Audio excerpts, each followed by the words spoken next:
आज फ्रान्सकी सिस्टर मेरिनेटले लेखेकी एउटा निबन्ध पढौँ न। मैले झुट बोल्ने बानी कसरी सुधारे। यो दैनिक जीवनमा झुट बोल्ने समस्यालाई कसरी समाधान गर्ने भन्ने विषयमा विचार उत्प्रेरक छ। म यो पढ्नेछु। हुन्छ नि। परमेश्वरका आखिरी दिनहरूको काम स्वीकार गर्नु अघि म झुट बोल्थे र अरूको चाप्लुसी गर्थे, किनभने सत्य बोलेर अरूलाई निराश पार्छु वा चिड्याउँछु भन्ने डर लाग्थ्यो। सन् 2018 नोभेम्बरमा मैले सर्वशक्तिमान परमेश्वरमा विश्वास गरेँ अनि धुर्त्याइ गरेर अरूलाई खुसी पार्नेलाई उहाँ घृणा गर्नुहुन्छ भनेर उहाँका वचनहरूबाट सिकेँ। मैले परमेश्वरका वचनहरू अभ्यास गर्ने र इमान्दार व्यक्ति बन्ने निर्णय गरेँ र केही प्रयास गरेपछि मैले धेरै जसो समय इमान्दारीपूर्वक बोल्न सकेँ। उदाहरणको लागि मैले औषधि किन्दा 50 युरो बढी तिर्नुपर्ने थियो, तर पसलेले गल्ती जोडेर आधा दाम मात्र लिए। मैले झट्टै केही नसोची त्यो गल्ती देखाइदिएँ, तर मेरो प्रतिष्ठा वा हितलाई प्रभाव पार्ने कुरामा खुलस्त हुनु गाह्रो हुन्थ्यो। मार्च 2021 म मण्डली अगुवा थिएँ र हर समय व्यस्त रहन्थेँ। कहिलेकाहीँ निन्द्रा नपुगेर म थकित हुन्थेँ। एक दिन दिउँसो म एकछिन सुत्न लागेकी थिएँ। मेरी पार्टनर सिस्टर लीले कामबारे च्याट गर्नु छ भनेर भनिन्। उनको मेसेज देखेर म त्यति खुसी भइनँ, किनकि म थकित थिएँ र छलफल गर्न मन थिएन। त्यति बेला मैले आराम गर्नु बाहेक अरू केही सोच्न चाहेकी थिइनँ, तर मैले सिस्टर लीलाई त्यो सिधै बताउन चाहिनँ। उनले मलाई के सोच्लिन् भनेर डराए।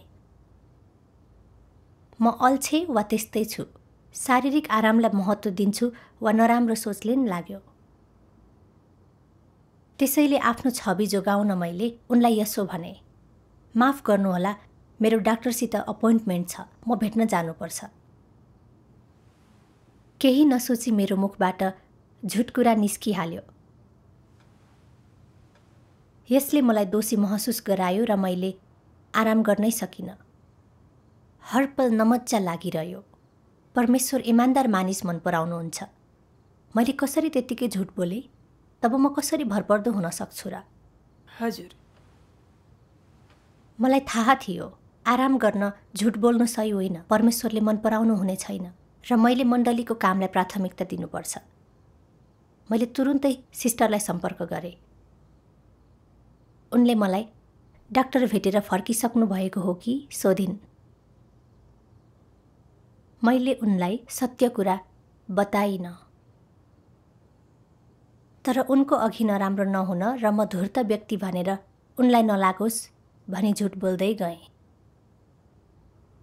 मैले उनलाई डाक्टरलाई भेट्न सकिएन, डाक्टर खोप क्लिनिक जानु परेकोले अपोइन्टमेन्ट रद्द गरिन् भनेर भने। त्यसपछि हाम्रो कुराकानी कामतिर मोडियो, तर मलाई निकै असजिलो महसुस भयो। मैले उनलाई ढाँटे, त्यसलाई स्वीकार गरिनँ, तर झुट बोल्दै गएँ। मेरो शैतानी स्वभाव कति गम्भीर रहेछ बुझेँ र मलाई आफैदेखि शरम लाग्यो। मैले उनीसित आँखा जुधाउन सकिनँ। मैले उनलाई धोका दिएकी थिएँ, त्यसको अर्थ म बेइमान व्यक्ति थिएँ। मेरो मनमा असाध्यै द्वन्द्व चल्यो। यदि मैले उनलाई खुलस्त बताएकी भए उनको अघि मेरो छवि खराब हुने थियो र उनले मलाई बेइमान ठान्ने थिइन्। तर मैले झुट बोलिरहे भने परमेश्वरले घृणा गर्नुहुने थियो। तसर्थ आत्मसमीक्षा गर्न म परमेश्वर सामु आएँ र आत्मसमीक्षा गर्दा म जीवनमा चलाक र धूर्त रहेछु भनेर बुझेँ। एकपल्ट एकजना अगुवाले मलाई भेलाबारे सिस्टर झाउलाई जानकारी दिए नदिएको सोधिन्। मलाई थाहा भयो मैले दिएकी थिइनँ, तर मैले आफ्नो छवि जोगाउन अगुवालाई सत्य कुरा बताइनँ। मैले ढाँटे, भर्खरै बताएँ भनेर भने। त्यसपछि मैले तुरुन्तै सिस्टर झाउलाई त्यो भेलाबारे बताउन मेसेज गरेँ। साथै सामान्यतया म हरेक शुक्रबार बिहान किराना सामान किनमेल गर्न जान्थेँ। त्यसैले त्यति बेला अपरझट हुने भेलामा जान सक्दिन थिएँ।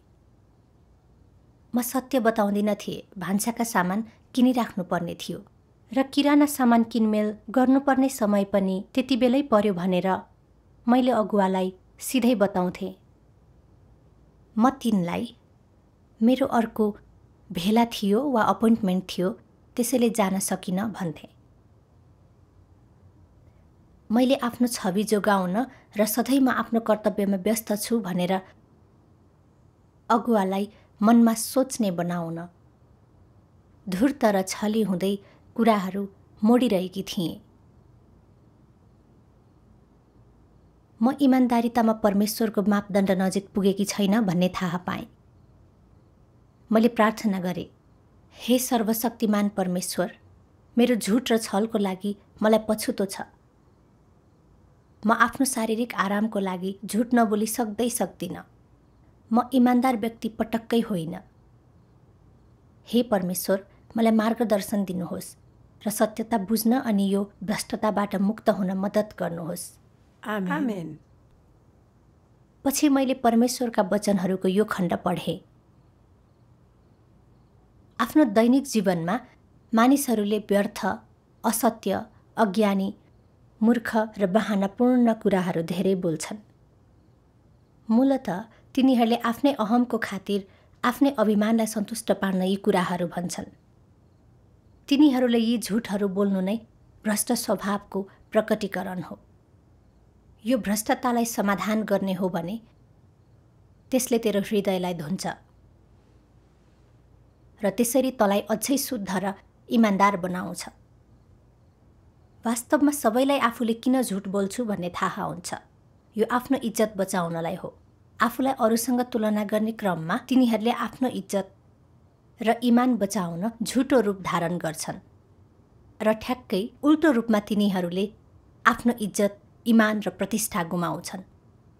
यस्तो किन हुन्छ भने तैँले धेरै झुट बोल्छस् र तैँले बोल्ने हरेक कुरा झुट हुन्छ। एक शब्द पनि साँचो हुँदैन। जब झुट बोल्छस् त्यति बेलै अपमानित हुँदैनस्, तर आफ्नो हृदयमा नराम्रोसँग बदनाम भएको महसुस गर्छस् र तेरो विवेकले बेइमान भएको दोष लगाउनेछ। मनभित्र तैँले आफैलाई तुच्छ र घृणित मानेछस् र यस्तो सोच्नेछस्, कसरी होला म यति दयनीय बनेर जिउँदैछु? के सत्य बोल्नु गाह्रो छ? के मैले मेरो प्रतिष्ठाको खातिर यी झुटहरू बोल्नै पर्छ? मेरो निम्ति जीवन किन यति थकानपूर्ण छ? तैँले थकित जीवन जिउनु पर्दैन, तर तैँले सहजता र स्वतन्त्रताको मार्ग रोजेको छैनस्। तैँले आफ्नो प्रतिष्ठा र अहङ्कारलाई समर्थन गर्ने मार्ग चुनेको छस्। यसैले तेरो जीवन थकित छ। झुटो बोलेर तैँले कुन प्रतिष्ठा प्राप्त गर्छस्? प्रतिष्ठा एउटा रित्तो कुरा हो र यो एक पैसाको पनि काम छैन। झुटो बोलेर त आफ्नो इमान्दारी र मर्यादालाई बेच्छस्। यी झुटहरूले गर्दा तैँले मर्यादा गुमाउँछस् र परमेश्वर सामु तेरो कुनै इमान्दारी हुँदैन। परमेश्वर यसमा प्रसन्न हुनुहुन्न र यसलाई घृणा गर्नुहुन्छ। त्यसो भए के यसको मूल्य छ त? के यो मार्ग सही छ? सही छैन र यसलाई पछ्याएर त ज्योतिमा जिएको हुँदैनस्। ज्योतिमा नजिउनु थकाइ लाग्दो हुन्छ त झुटो बोल्छस् अनि त्यसलाई ढाक्न अर्को झुटो बोल्छस्। मूर्ख कुराहरू सोच्न दिमाग खियाउँछस् जसद्वारा तैँले आफैलाई कष्ट पुर्याइरहेको हुन्छस्। अनि आखिरमा त यस्तो विचार गर्छस्, अबदेखि कहिल्यै झुटो बोल्नु हुँदैन, म चुप बस्छु र थोरै बोल्छु। तर आफैलाई रोक्न सक्दैनस्। यस्तो किन हुन्छ त? तँ तेरो प्रतिष्ठा र इज्जत त्याग्न सक्दैनस्। तँ केवल तिनीहरूलाई झुटले थामेर राख्छस्। तैँले ती कुराहरूमा अडिग रहन झुटको प्रयोग गर्न सक्छु भनी सोच्छस्, तर वास्तवमा सक्दैनस्। तेरो इमान्दारी र मर्यादा राख्न तेरा झुटहरू सफल हुँदैनन्।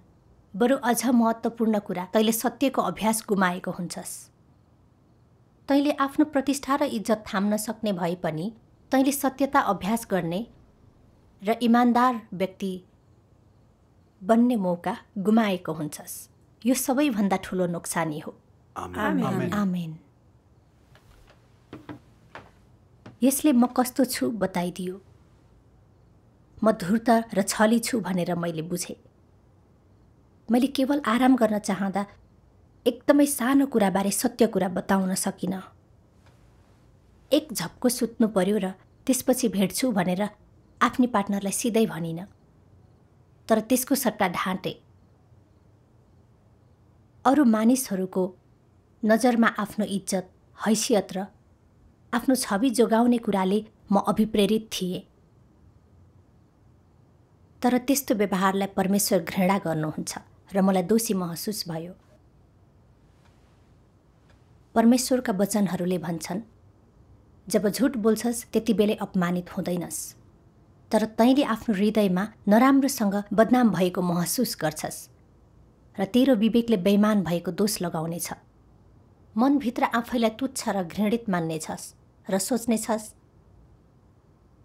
कसरी होला म यति दयनीय बनेर जिउँदैछु? कि सत्य बोल्नु गाह्रो छ? कि मैले मेरो प्रतिष्ठाको खातिर झुटहरू बोल्नै पर्छ? मेरो निम्ति जीवन किन थकाइ लाग्दो छ? परमेश्वरका यी वचनहरूले मेरो वास्तविकतालाई बताइदिए। मैले के बुझेँ भने आफ्नो प्रतिष्ठा जोगाउन झुट बोल्नु भनेको थकाइ लाग्दो जिउने तरिका हो। एक झुटलाई लुकाउन 1000 झुट बोल्नुपर्ने हुन्छ। अन्त्यमा म झन्झन झुटो र कपटी बन्ने थिएँ। मलाई थाहा थियो परमेश्वर यसलाई घृणा गर्नुहुन्छ, किनभने उहाँ पवित्र र धर्मी हुनुहुन्छ। आमेन। मेरा सबै बेइमानीबारे फर्केर सोच्दा झुट बोलेपछि मेरो विवेकले मलाई दोषी ठहराउँथ्यो। म पछुतो गर्थेँ र परमेश्वर सामु रुन्थेँ र झुट बोलेकोमा लज्जित महसुस गर्थेँ। तर त्यसपछि निरन्तर झुट नबोली सक्दिनँ थिएँ। यो मेरो लागि भ्रष्ट र लाजमर्दो कुरा थियो। झुट बोल्नु मेरो प्रकृति बनेको थियो।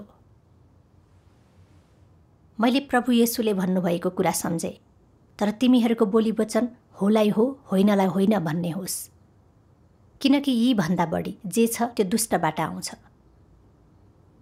तिमीहरू आफ्ना दुष्ट पिताका हौ र तिमीहरू आफ्ना पिताका अभिलाषाहरू पूरा गर्छौ। त्यो सुरुदेखि नै हत्यारा थियो र त्यसमा सत्यता नभएकोले त्यो सत्यतामा बसेन। जब झुटो बोल्छ आफ्नै स्वभाव अनुसार बोल्छ, किनकि त्यो ढटुवा हो र त्यसको पिता हो। त्यो साँचो थियो। मैले निरन्तर झुट बोल्दा म शैतान पक्षको हुँ भन्ने देखायो र मैले आफ्नो छवि र प्रतिष्ठा जोगाउन यसो गरिरहेकी थिएँ। तर त्यसले मेरो सबै आचरण र मर्यादा खोज्यो। म साह्रै मूर्ख थिएँ। हजुर। परमेश्वरले सत्यता अभ्यास गर्न, इमान्दार बन्न र शैतानलाई लज्जित पार्न मलाई मौका दिइरहनु भएको थियो। तर म शैतानको चालमा फसिरहेकी थिएँ। त्यसको लागि हाँसोको पात्र बने। यो आफ्नो प्रतिष्ठा जोगाउन र भ्रष्टता ढाकछोप गर्नका लागि थियो। म इमान्दार व्यक्ति थिइनँ, तर म प्रकृतिले नै छली थिएँ। मैले परमेश्वरका वचनहरूमा यो पनि पढेँ, परमेश्वरले इमान्दारलाई मन पराउनुहुन्छ भन्ने कुरा तिमीहरूले थाहा पाउनुपर्छ। वास्तवमा परमेश्वर विश्वासयोग्य हुनुहुन्छ, त्यसैले उहाँका वचनहरूलाई विश्वास गर्न सकिन्छ। यसको अलावा उहाँका कार्यहरू खोटरहित र निर्विवाद छन्, किनभने परमेश्वरले उहाँप्रति इमान्दार हुनेलाई मन पराउनुहुन्छ। इमान्दारिता भनेको तेरो हृदय परमेश्वरलाई दिनु, सबै कुरामा परमेश्वरसँग सच्चा हुनु, सबै कुरामा उहाँसँग खुलस्त हुनु, तथ्यहरू कहिले नलुकाउनु वा अरूलाई कहिले धोका नदिनु र परमेश्वरको कृपा पाउनलाई मात्र चाप्लुसी नगर्नु हो। छोटकरीमा इमान्दार हुनु भनेको आफ्ना कार्य र बोलीमा विशुद्ध हुनु हो र परमेश्वर वा कसैलाई धोका नदिनु हो। आमेन। आमेन। मैले के बुझेँ भने इमान्दार हुनु भनेको हृदयमा छल नहुनु, झुट नबोल्नु र कुनै कुरामा पनि परमेश्वर र मानिसलाई धोका नदिनु हो। म सिस्टर लीप्रति पहिले असाध्यै धूर्त भएकी थिएँ। आफ्ना छवि र हितलाई जोगाउन झुट बोले भन्ने मलाई महसुस भयो। म थकित भएर एक झप्को सुत्न चाहन्थे, त्यसैले त्यो बेला उनीसित कामबारे छलफल गर्न चाहिन। तर मेरो मनमा के छ त्यो भनिन। त्यसको सट्टा अपोइन्टमेन्ट छ भनेर ढाँटे, किनभने उनले मलाई कम ठानुन् भन्ने चाहन्न थिए। त्यो सभामा सहभागी नहुन मैले आफू एकदमै थकित छु र म एकछिन आराम गर्न चाहन्छु भन्नुभन्दा बरु झुट बोल्न रुचाए। अनि हाम्रो भेटमा मैले आफ्नो गल्ती स्वीकार गरिन, तर झुट बोलिरहे। पहिलो झुटलाई लुकाउन अर्को झुट बोले।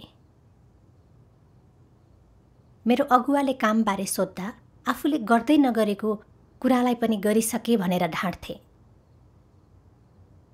अनि म साप्ताहिक किराना सामान किनमेल गर्नुपर्दा र त्यो भेलाको समयसित जुझ्दा मेरो अपोइन्टमेन्ट छ भनेर ढाँट्थे। म आफ्नो छवि मात्र जोगाउन चाहन्थे। मसित वास्तवमै धूर्त र छली प्रकृति रहेछ भनेर बुझे। मैले सबैभन्दा आधारभूत कुरामा समेत सत्य बताउन सकिनँ। शैतानले मलाई अति भ्रष्ट पारेको थियो। म कति नै इमान्दार थिइनँ। मैले परमेश्वरका वचनहरूको अर्को खण्ड पनि पढेँ। यदि मानिसहरू इमान्दार हुन खोज्छन् भने मात्र तिनीहरू कति भ्रष्ट छन् र मानवीय स्वरूप छ छैन जान्न सक्छन्। जब तिनीहरूले इमान्दारी साथ अभ्यास गरिरहन्छन् तब मात्र कतै झुटो बोल्छन् र तिनीहरूको छल र बेइमानी कति गहिराईसम्म लुकेका छन् थाहा पाउनेछन्। इमान्दार बन्ने अभ्यास गरेपछि मात्र मानिसहरूले बिस्तारै आफ्नो भ्रष्टताको सत्यता जान्न र आफ्नै प्रकृति र सारलाई देख्न सक्छन्। अनि मात्र तिनीहरूका भ्रष्ट स्वभावलाई शुद्ध पार्न सकिन्छ। तिनीहरूको भ्रष्ट स्वभावलाई निरन्तर शुद्ध पारियो भने मात्रै सत्यता प्राप्त गर्छन्। तिमीहरूको समय निकालेर यी वचनहरू अनुभव गर। परमेश्वरले छलीहरूलाई सिद्ध पार्नुहुन्न। यदि त हृदयबाटै इमान्दार व्यक्ति होइनस् भने परमेश्वरले तँलाई प्राप्त गर्नुहुने छैन, न त तैले सत्यता वा परमेश्वरलाई प्राप्त गर्न सक्छस्। यसको अर्थ के हो? यदि उहाँलाई प्राप्त गर्दैनस् र सत्यतालाई बुझेको छैनस् भने तैले परमेश्वरलाई चिन्ने छैनस्। त्यसकारण त कुनै पनि हालतमा उहाँ अनुरूप हुने छैनस्, जसले गर्दा त उहाँको शत्रु हुन्छस्। यदि त परमेश्वर अनुरूप छैनस् भने उहाँ तेरो परमेश्वर हुनुहुन्न, र यदि परमेश्वर तेरो परमेश्वर हुनुहुन्न भने तैले मुक्ति पाउने छैनस्। यदि तैले मुक्ति प्राप्त गर्ने खोजी गर्दैनस् भने त किन परमेश्वरमा विश्वास गर्छस्? यदि तैले मुक्ति प्राप्त गरिनस् भने त नितान्त उहाँको घोर शत्रु बन्नेछस् र तेरो परिणाम निश्चित भएको हुनेछ। यसैले यदि मानिसहरू मुक्ति चाहन्छन् भने इमान्दार बनेर काम सुरु गर्नुपर्छ। परमेश्वरद्वारा प्राप्त गरिनेहरूको लागि एउटा चिन्ह छ। यो के हो तिमीहरूलाई थाहा छ?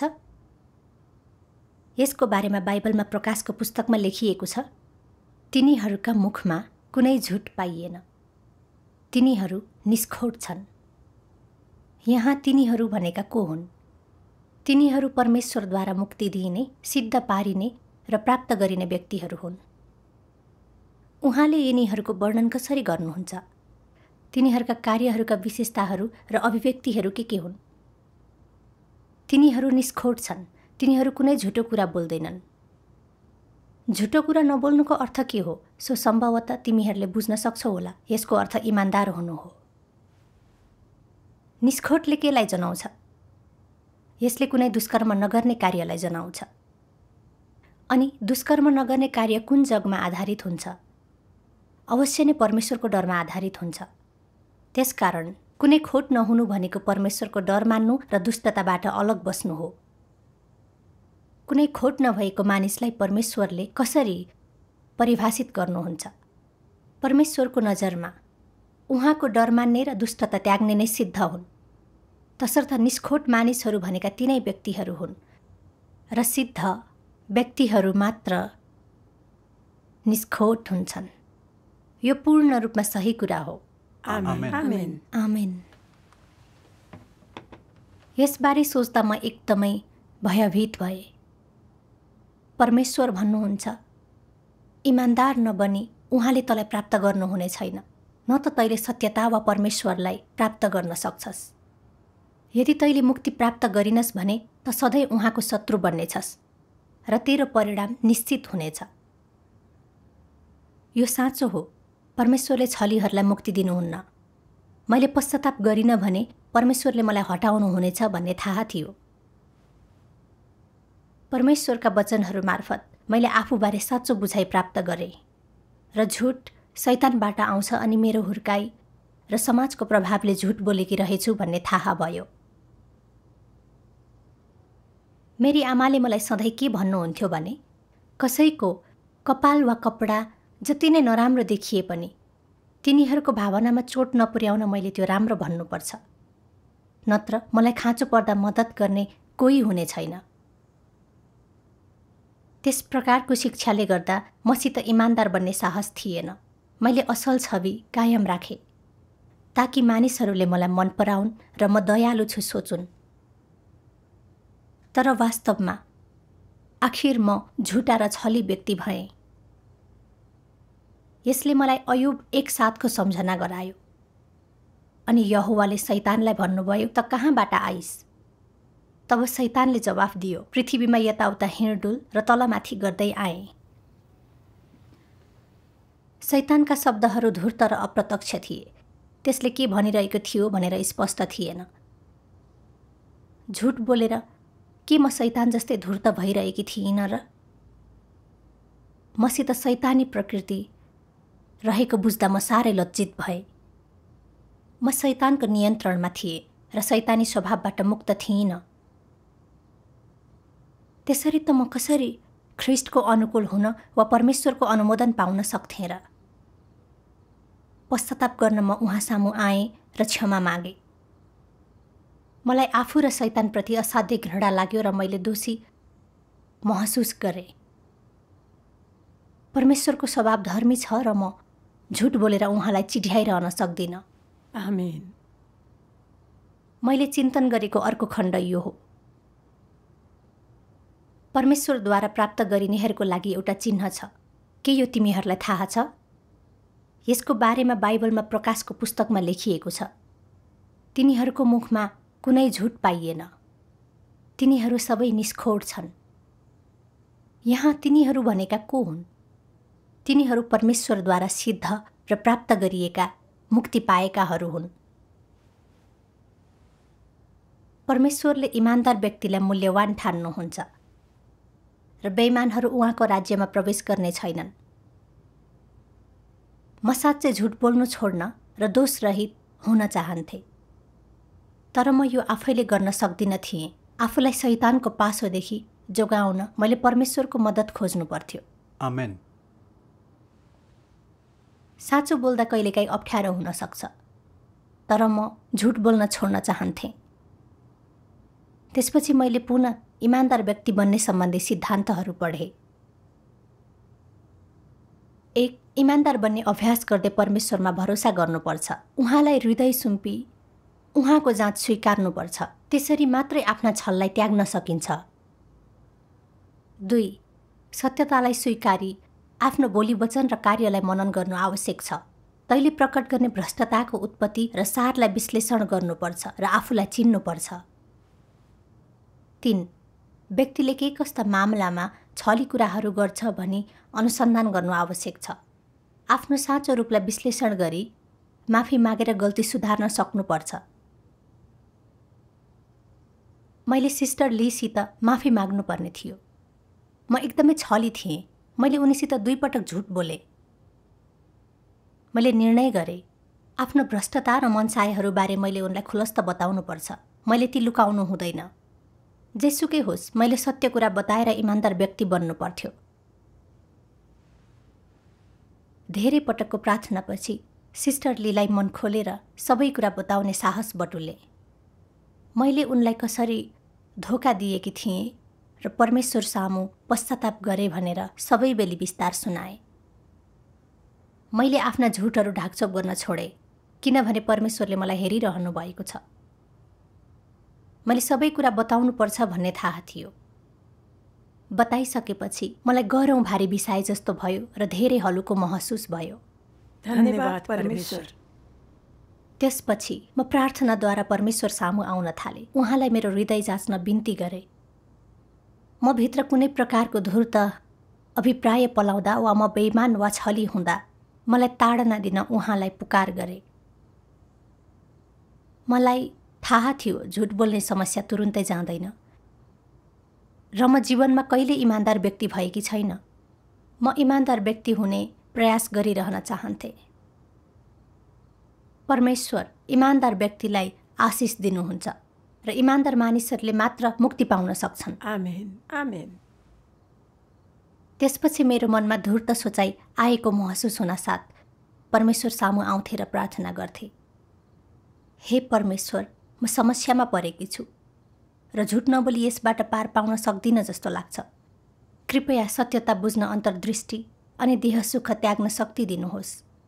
हे परमेश्वर, म सत्यता अभ्यास गर्न र इमान्दार व्यक्ति बन्न चाहन्छु। कृपया मद्दत गर्नुहोस्। म तपाईप्रति कृतज्ञ छु। आमेन। एकपटक भेलापछि मलाई यसबारे के लाग्छ भनेर अगुवाले सोधिन्। वास्तवमा तिनी भेलामा हैकमवादी भएकी र तिनको सङ्गतिमा अरू समस्याहरू भएको मैले देखेकी थिएँ। तर सत्य बोल्दा तिनको अभिमानमा चोट पुग्ला र तिनले मलाई मन नपराउलिन् भन्ने डर लाग्यो। मैले इमान्दार हुन र म प्रतिको तिनको धारणा फेर्न चाहिनँ। त्यसैले मैले भने, एकदमै राम्रो छ। मैले त्यसो भनिसक्न साथ मलाई नराम्रो लाग्यो। मैले झुट बोले भनेर मलाई महसुस भयो। त्यसैले परमेश्वरलाई प्रार्थना गरेँ र इमान्दार व्यक्ति बन्न र सत्य बताउन मार्गदर्शन मागे। त्यसपछि ती अगुवा कहाँ गएर सभाका समस्याहरूबारे कुरा गरे र मलाई शान्ति महसुस भयो। तिनले सञ्चालन गरेको अर्को भेला राम्रो भयो। धन्यवाद परमेश्वर। परमेश्वरले हाम्रा हार्दिक प्रार्थनाहरू सुन्नुहुन्छ भनेर मैले बुझेँ। आमेन। केही समयपछि म बिस्तारै परिवर्तन भइरहेकी मैले थाहा पाएँ। पहिला म आफ्नो इज्जत र हैसियत जोगाउन सधैँ झुट बोल्थे। आफ्नो हृदय परमेश्वरलाई सुम्पेपछि, मेरो हृदय र मेरो रेखदेख गर्न र मलाई जाँच्न उहाँलाई पुकारेपछि मेरो स्थितिलाई अझ स्पष्टसित बुझेँ। म प्रार्थनामा परमेश्वर सामु आएँ र इमान्दार हुन अभ्यास गरेँ। परमेश्वर सामु इमान्दार बन्दा कहिलेकाहीँ मानिसहरूलाई चिढ्याउन सक्छ, तर त्यसो गर्नु मेरो लागि महत्त्वपूर्ण हो। आमेन। परमेश्वरलाई धन्यवाद होस्। पहिला अरूलाई खुसी पारी आफ्नो इज्जत र हैसियत जोगाउन मेरो झुट बोल्ने बानी थियो। तर अहिले परमेश्वरले तयार पार्नुहुने वातावरणमा इमान्दार बन्न काम गरिरहेकी छु। यी अनुभव र बुझाइका लागि म परमेश्वरप्रति कृतज्ञ छु। उहाँका वचनहरूको न्यायले मलाई आफ्नो भ्रष्टता र कुरूपता बुझ्न र केही परिवर्तनहरू ल्याउन मद्दत गरेको छ। मलाई थाहा छ झुट बोल्ने बानी परिवर्तन गर्नु भनेको एक प्रक्रिया हो र उहाँले मेरा लागि परिस्थिति तयार पारिरहनु भएको छ। म चनाखो हुनुपर्छ ताकि मैले परमेश्वरलाई घृणा लाग्ने झुट नबोलौँ। महत्त्वपूर्ण कुरा उहाँका वचनहरूको न्याय स्वीकार गर्नु, उहाँलाई प्रार्थना र भरोसा गर्नु अनि झुट बोल्ने प्रवृत्तिबाट मुक्त हुनु हो। सबै महिमा सर्वशक्तिमान परमेश्वरलाई होस्। धन्यवाद परमेश्वर। यो व्यावहारिक अनुभव हो।